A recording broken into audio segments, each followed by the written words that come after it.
주택 금리에 대해서 알아보겠습니다. 자, 주담대가 올라도 너무 오르고 있습니다. 참 걱정이 큰데요. 지난해와 비교를 해보면 자, 2021년 말 기준 지난해 최저 3.71이었고 최고 5.07이었는데 자, 올해 11월 4대 은행 기준입니다. 주담대 금리는 최저가 4.47, 최고가 7.2%까지 오르고 있습니다.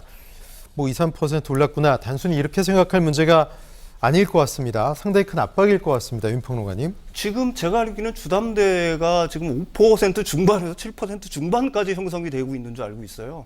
저 그림이 이제 어디서 뭐 이 출처가 어딘지는 모르겠는데 부담이 될 수밖에 없겠죠. 가령 예. 뭐 이런 식의 비율을 갖다가 좀 많이 합니다. 지금 가령 뭐 4억 원 정도를 갖다가 30년 만기 그 원리금 균등 분할 상환으로 빌렸을 때 4%로 빌렸을 때는 한 191만 원 정도가 되는데 원리금 상환이. 근데 이게 8%가 되면은 294만 원 정도가 됩니다. 한 100만 원 정도가 들어요. 근데 이제 우리나라 그 도시 그 가구 근로자의 평균 임금이 한 480만 원 정도 되거든요. 네. 이 중에 300만 원을 은행에 갖다 주면은 거의 뭐 남는 돈이 거의 없다라는 얘기죠. 생활이 안 되겠네요. 거의 뭐 생활이 예. 안 된다는 얘기죠. 근데 뭐 주담대만 해도 그런 대로 괜찮은데 사실 뭐 영끌이라든지 빚을 많이 지는 사람들 같은 경우에는 신용대출이라든지 가령 뭐 카드론도 쓰시는 분들이 있을 텐데 카드론 금리 같은 경우는 거의 뭐 법정 그 금리 상단에 거의 20%에 육박을 하니까 지금 이런 어떤 고금리를 갖다가 빚을 많이 지신 분들, 특히 다중채무자신 분들은 견디기가 굉장히 힘들 것 같습니다. 네.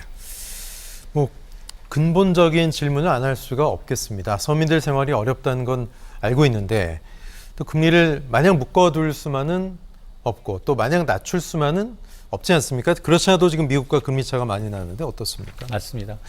한국은행 얘기를 했어요. 우리가 이제 정부로부터는 독립된 기관인 건 맞지만 미국으로부터 독립은 못한다. 예.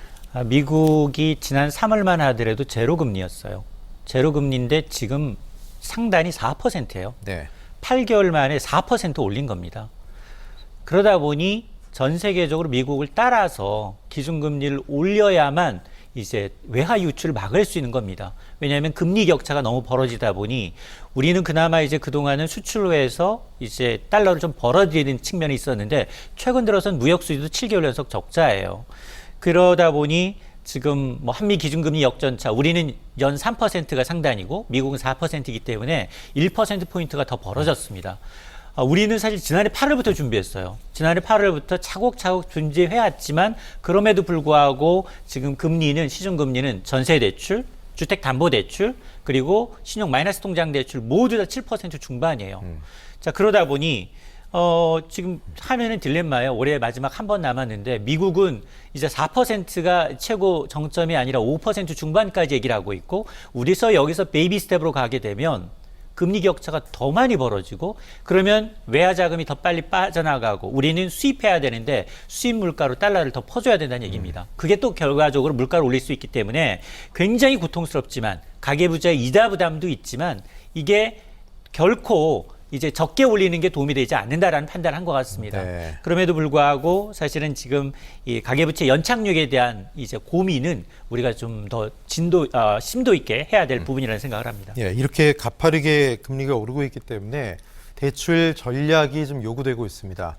주의할 점으로 부상한 사안이 있는데요. 바로 금리 상한형 주담대입니다. 이자를 초반에 좀 줄이기 위해서 덜컥 이렇게 받았다가 계속해서 올라가는 금리 때문에 낭패를 볼 수도 있다고요. 맞습니다. 지금은 실상 30년 고정으로 이제 대출을 받는 건 정책금융 상품밖에 없어요. 은행은 고정형이라고 하지만 실제는 혼합형. 네. 첫 5년만 고정이고 나머지는 자동 변동으로 바뀝니다. 자, 그러다 보니 그 대안으로 금리 상한형 주담대요. 이건 뭐냐? 1년의 금리 상승폭을 아무리 연준이 아무리 한국은행이 금리를 많이 올려도 금리 1년의 상한폭은 0.9%가 최대입니다. 3년 동안 2.5% 이상은 안 올릴게요. 대신에 가입할 때 매달 기준금리에다 플러스 가산금리 0.2%포인트를 매달 더 내십시오. 프리미엄이라는 거죠? 맞습니다. 예. 이게 기존에는 은행, 시중 제1금융권에서만 됐는데 지금 앞으로는 지금 신협과 수협과 같은 상호금융에서도 가능해져요. 근데 지금 우리도 보니까 1년 그리고 2개월여 만에, 3개월여 만에 금리가 거의 3% 가까이 올랐잖아요. 네. 자, 그러면 우리도 이걸 가입하는 게 좋지 않을까? 물론 금리가 계속해서 지금처럼 뭐 1% 정도로 계속 오른다면 유리합니다. 매달 0.2% 가상금리를 더 무는 것이. 그러나 금리 상승폭이 이제 거의 막바지에 다다른 것 같은데 이럴 경우 오히려 굉장히 좀 가입 비용 부담만 하는 떠안는 경우가 되고요. 또 하나는 갱신주기가 긴 상품을 이용할 경우도 마찬가지예요. 그럴 경우에도 갱신주기가 짧고 금리 갱신주기가 이제 임박했을 경우에 하면 좀 유입하지만 그렇지 않을 경우는 오히려 가상금리와 무는 달이 더 많아질 수 있기 때문에 또 하나 중요한 건 이 특약 한번 해지하게 되면 다시 재가입이 안 돼요. 네. 그러니까 이런 걸 좀 명심하시고 이제 이 금리 상한형 주택담보대출 상품을 좀 알아보시면 좋겠습니다. 네, 이런 가운데 이미 고정금리 대출을 받은 분들이 단단히 지금 소위 뿔나는 상황도 있습니다. 당정이 안심 전환 대출 방안을 내놨는데 이것 때문에 역차별 받는 거 아니냐 뭐 이런 얘기 같아요. 윤평론가님 어떻습니까? 이 안심 전환 대출이 흥행에 1차는 실패를 했죠. 예. 왜 그러면 시가 4억 원 이하만 신청을 할 수 있었습니다. 그래서 이제 2차부터는 시가 한 6억 정도로 높였어요. 예. 근데 이제 우리가 주목을 해야 될 거는 뭐냐면 수도권의 중위 가격, 아파트 중위 가격이 한 6억 중반이에요. 서울 같은 경우는 9억 중반이고요. 그래서 이제 내년에는 이걸 갖다가 한 9억 원 정도까지 늘려주겠다라고 얘기하는 건데 사실 이게 좀 이런 정책들이 그 아주 취약한 계층들을 위해서는 저는 도움이 어느 정도 된다라고 생각을 하지만 이게 사실은 몇 가지 문제를 알고 있습니다. 이게 주택금융공사가 하는 건데 사실은 주택금융공사가 어디서 돈을 갖다가 뭐 하늘에서 떨어지는 것도 아니고 어차피 빚을 내야 되는 거 아니겠습니까? 그렇죠. 근데 현재 사실은 이 MBS라고 그래서 이것도 역시 뭐 일종의 채권인데 이 금리 자체가 지금 이게 최고금리가 그러니까 안심전환대출 최고금리가 4%인데 조달금리가 지금 5%를 넘어요. 그럼 이걸 빌려주는 족족 손해를 본다는 얘기죠. 네. 이런 문제가 하나가 있는 거고요.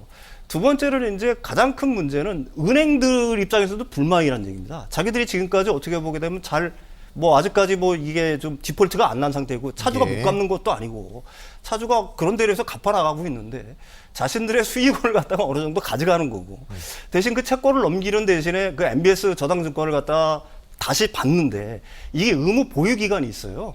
그러니까 은행 입장에서는 굉장히 불만이 있을 수밖에 없는 거고요. 네. 또 하나 가장 큰 이유는 사실은 도덕적 해이를 불러올 수 있다는 얘기죠. 사실 이 돈을 빌릴 때는 사실은 내가 변동금리를 갖다가 감수하겠다고 하는 거고 그거를 리스크를 안겠다는 걸로 해서 감수를 하는 건데 이런 어떤 리스크 자체를 갖다가 정부가 완전히 떠안아 주는 거니까 이런 대출을 안 받은 사람들 혹은 무주택자들 같은 경우에는 여기에는 불만이 있을 수밖에 없다 이렇게 얘기할 수도 예. 있겠죠. 그렇다면 주담대 금리가 어디까지 오를 것이냐 주목됩니다. 곧 8% 두 자릿수까지 갈 것 같다 이런 얘기도 있는데 현실이 될 수 있습니까? 일단 미국의 연준이 내년 상반기까지 5% 중반까지 올리게 되면은 한국은행으로서도 제가 생각하기는 4% 초반이나 중반까지는 금리를 올리지 않을 수 없을 거예요. 그렇다고 하게 되면은 지금보다도 한 1.5% 정도 시중금리도 높아질 거고요. 지금 7% 중반이니까 9% 이상 간다는 뭐 생각은 충분히 합리적이겠죠. 그런데 여기서 만약에 이제 채권 시장의 어떤 경색이 더 깊어진다거나 더 어떻게 보게 되면 자금 시장의 어떤 돈맥 경화가 좀 더 심해진다고 생각하게 되면은 금리가 사실은 어디까지 튈지 이걸 갖다가 예상하기는 굉장히 어렵다고 봅니다. 네. 이인철 소장님, 당장 가게 입장에서는 이자 부담을 좀 줄일 방법이 없겠습니까? 갈아타기라든가요? 일단 정부가 지금 내년에는 안심전환 대출을 이제 주택 가격 9억 원 이하까지 예. 물론 뭐 찬반 논란이 있을 수 있겠지만 하겠다고 했기 때문에 아마 수도권에서도 뭐 20대 30대가 영끌했던 노도강, 노원, 도봉, 강북 이 지역에서 주택을 구매하셨던 분들은 대상이 될 수 있거든요. 네네. 그러니까 지금 상황에서 가장 안전한 방법은 정책 금융공사 상품을 이용하는 겁니다. 30년 만기로 고정금리로 3%, 4%는 아마 당분간은 찾아보기 좀 어려워요. 네. 왜냐하면 금리가 올라가고 난 다음에 예전처럼 제로금리로 갈 것이다라고 생각하시는 분 거의 없는 것 같습니다. 자, 그러다 보니까 이렇게 정책금융상품 물론 뭐 자격 요건이 상당히 까다로워요. 주택 가격도 있고 소득 요건도 따집니다. 근데 예. 이 상품을 먼저 알아보시는 게 좋고 또 하나 아직은 그래도 변동금리가 고정금리보다는 좀 낮은데 변동금리 선택하고 싶다라고 하시는 분은 두 가지 대안이 있어요. 하나는 뭐냐면 이게 변동형 주담도는 이제 코픽스 금리를 기준으로 하는데 예. 코픽스 금리가 두 개로 나뉩니다. 신규 취급액 기준 코픽스와 신잔액 코픽스예요. 어떻게 다르느냐? 신규 코픽스라는 건 현재 조달되는 금리예요. 현재 자금 엄청나게 많이 올랐잖아요, 기준. 은행의 자금 조달 비용이 높아지니까 당연히 금리가 높습니다. 근데 신잔액이라는 건 뭐냐?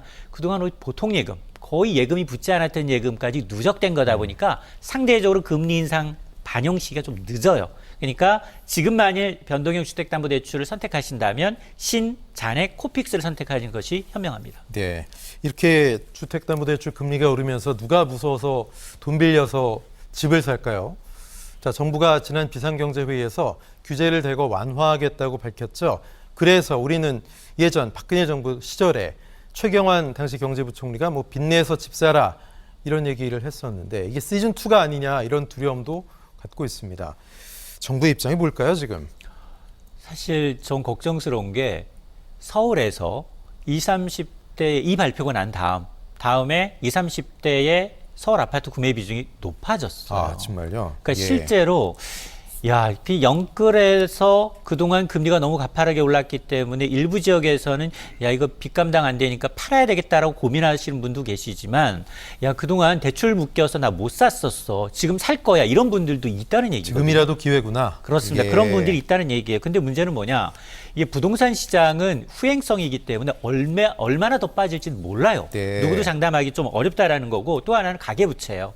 이미 우리나라의 가계부채는 GDP 규모를 넘어서서 세계 최고 수준이거든요. 예. 이게 대부분이 거의 한 75%가 변동금입니다. 1,900조 원이 넘는 가계부채 가운데 변동금리인데 이번에 안심자난대출 2배로 늘려서 50조 원이에요. 예. 그러면 1,700조에 50조는 정말 조족지혈이거든요. 예. 그렇기 때문에 저는 오히려 부동산 시장의 연착륙을 유도하기 위해서 대출 문턱 낮추고 규제 지역 추가 해제가 중요한 게 아니라 주거 취약계층의 어떤 이제 주거 사다리를 연결해주고 마련해주고 이런 것들에 대한 어떤 대안을 마련하는 것이 더 효율적이라는 생각을 합니다. 네, 미국 중간 선거 결과가 우리 경제에 미칠 영향 면밀히 살펴봐야 되겠습니다. 두 분과는 말씀 여기까지 나누겠습니다. 고맙습니다.